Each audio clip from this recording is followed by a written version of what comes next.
जादूगर क्लास में आपका स्वागत है। तो आज हमारा टॉपिक रहेगा सेल का टर्मिनल विभवांतर क्या होता है और सेल का विद्युत वाहक बल, टर्मिनल विभवांतर और आंतरिक प्रतिरोध में संबंध।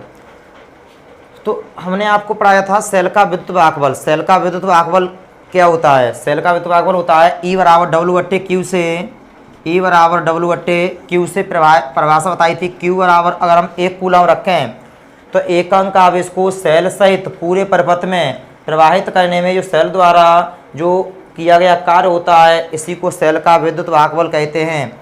जैसे ये सेल है, ये अंत विद्युत है, ये ऋण रहा है, ये धन रहा है, ये विद्युत वाहक बल E है। इस तरीका से ये सेल बना हुआ है आपका।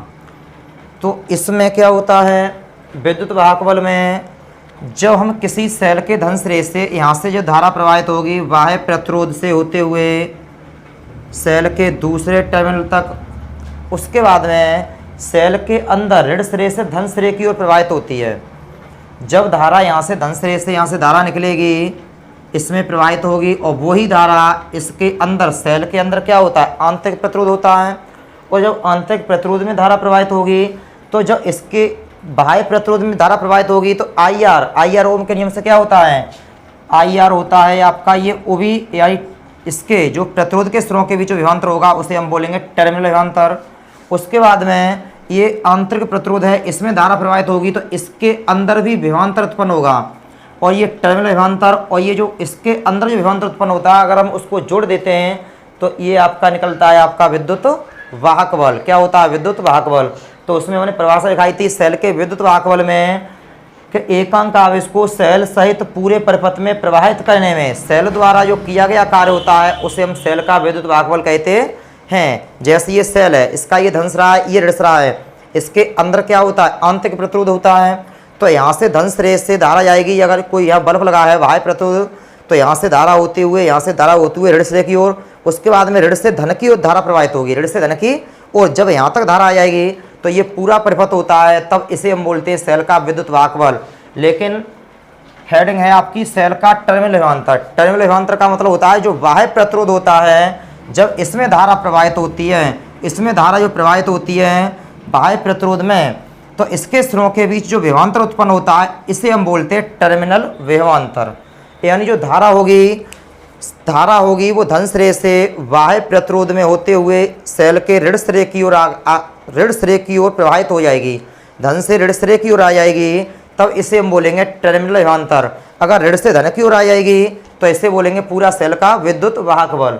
तो यहाँ परिभाषा आपकी हमने लिखाई है, एकांक आवेश को, यानी यहाँ से जो धारा, यहाँ से जो आवेश जाएगा एकांक मान लेंगे, एकांक आवेश को सेल के एक सिरे से बाह्य प्रतिरोध में सेल के दूसरे सिरे तक, यानी ये बाह्य प्रतिरोध में होती हुई धारा सेल के दूसरे सिरे तक लाने में सेल द्वारा किया गया कार्य ही सेल का टर्मिनल विभवांतर कहलाता है। इसे ओबी से प्रदर्शित करते हैं। इसका सूत्र होता है ओबी बराबर डब्ल्यू बट्टे क्यू, मात्रक होता है इसका जूल प्रति कूलम या वोल्ट। ये होता है आपका सेल का टर्मिनल विभवांतर। यहाँ से यानी क्यू बराबर 1 रखोगे, ये इस सूत्र में क्यू बराबर जब हम बर रखते हैं तो जो ओबी बराबर होता है वो कितना आता है, डब्लू। तो एकांक आवेश को सेल के एक सिरे से यानी धन सिरे से बाह्य प्रतिरोध से होते हुए जब धारा, यानी जब आवेश ऋण सिरे की ओर आ जाता है तो सेल द्वारा जो किया गया कार्य होता है उसे हम सेल का विद्युत वाहक बल, सेल का टर्मिनल विभवांतर कहते हैं। बस इतनी परिभाषा पूछ लेता है। ये सूत्र हो गया इसका, ये मात्रक हो गया जूल प्रति कूलम या वोल्ट। अब इसके बाद में कराएंगे हम सेल का विद्युत वाहक बल है, टर्मिनल विभवांतर है और आंतरिक प्रतिरोध में संबंध। स्क्रीनशॉट ले लो उसका।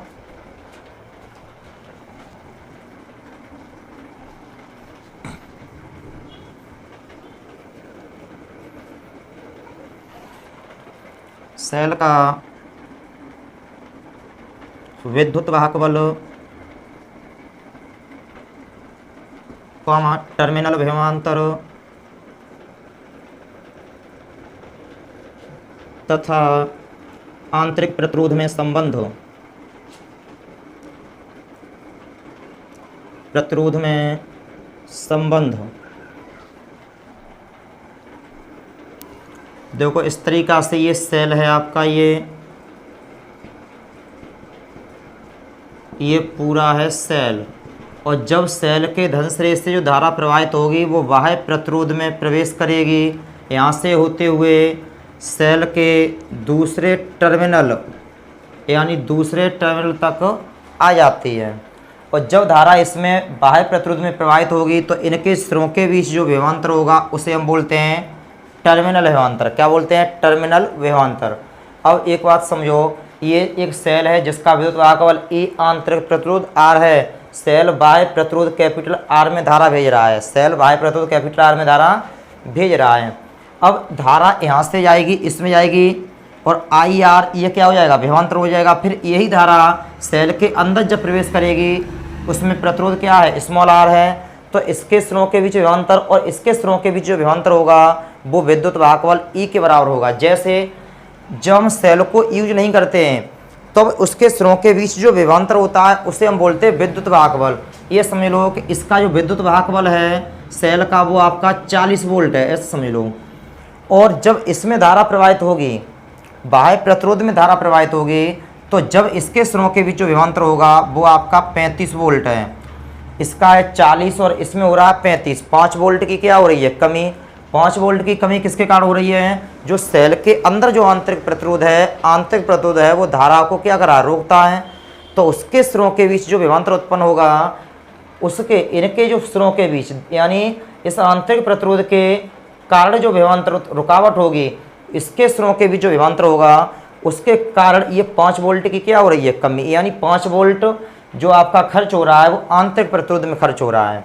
अगर हम ये 35 और ये 5, यहाँ जो 5 हैं आंतरिक प्रतिरोध के कारण, अगर हम ये जोड़ देंगे तो ये किसके बराबर हो जाएंगे? 40। यानी 40 का मतलब E के बराबर हो जाएंगे। अब इसका विभवांतर और इसका विभवांतर निकालेंगे कैसे वो समझ लो।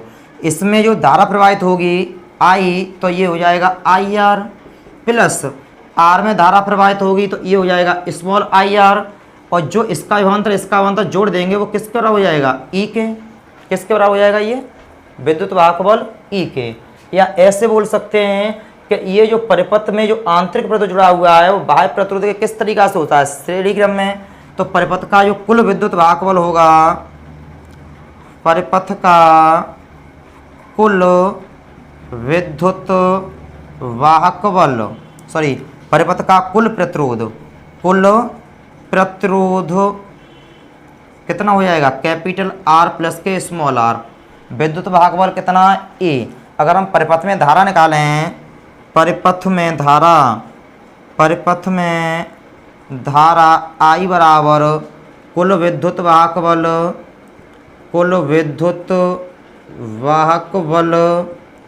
बट्टे कुल प्रतिरोध,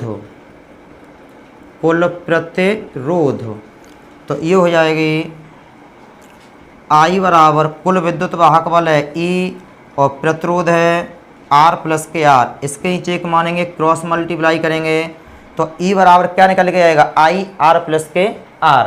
यानी ये आएगा E बराबर I R प्लस के R। तो वही चीज़ निकल के आएगी। अगर इसका हम अंदर मल्टीप्लाई कर देंगे तो I R प्लस के I R हो जाएगा। तो डायरेक्ट कर दो IR और ये IR, इसका विभवांतर और इसका विभवांतर किसके बराबर हो जाएगा? विद्युत वाहक बल E के बराबर हो जाएगा। तो अब ये IR है जो इस प्रतिरोध के सिरों के जो बीच विभवांतर उत्पन्न होता है उसे हम बोलते हैं टर्मिनल विभवांतर, और इसे दिखाते हैं उभी से। ये है IR। तो ये यहाँ से अगर हम उभी का सूत्र निकालेंगे तो ये हो जाएगा E, और ये IR इधर लाओ किसका हो जाएगा? मान इसका। ये है आपका सेल का टर्मिनल विभवांतर, विद्युत वाहक बल E और आंतरिक प्रतिरोध में संबंध। तो अब नोट पॉइंट में समझ लो, यहाँ मोस्ट इम्पोर्टेंट ये पॉइंट है।